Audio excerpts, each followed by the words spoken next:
Bay County Chamber of Commerce wants to start a conversation about hiring a school superintendent instead of electing one.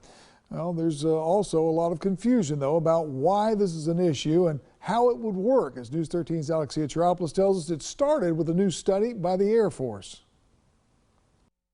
The Air Force has been ranking Air Force bases on community attributes. The SAF MRR Support of Military Families ranks Air Force bases all over the world. The latest rankings has Tyndall Air Force Base at number 156 out of 157 total bases.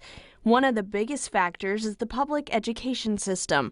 Bayes ranks in the bottom third. And there's some big empirical data that's out there on how Bay County and the surrounding areas for Tyndall are doing, and it's not a pretty picture at all. The areas of concern are student learning rates, suspension rates, and the chronic absentee rate.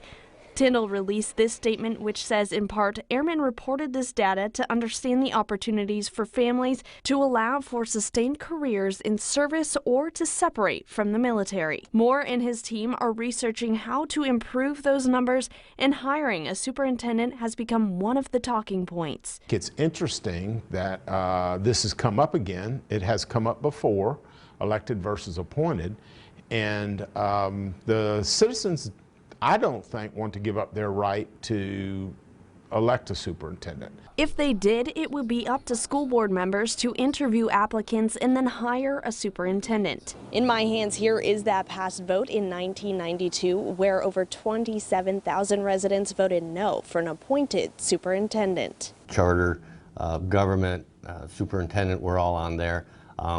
One was very close, the other one was not so close. But again, the voters make those decisions. If school board members believe voters should decide if they want to keep electing their supervisor or allow them to hire one, there is a specific process. The school board members themselves would have to act on it, and at that point it would have to come to the county commission, and they would ensure that we have access to election equipment, whether they want to put it on a regular election, a special election.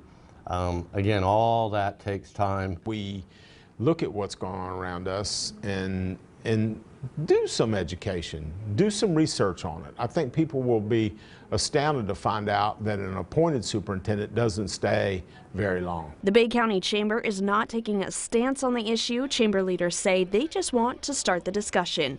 In Bay County, Alexia Chiropoulos, News 13, Panhandle Strong.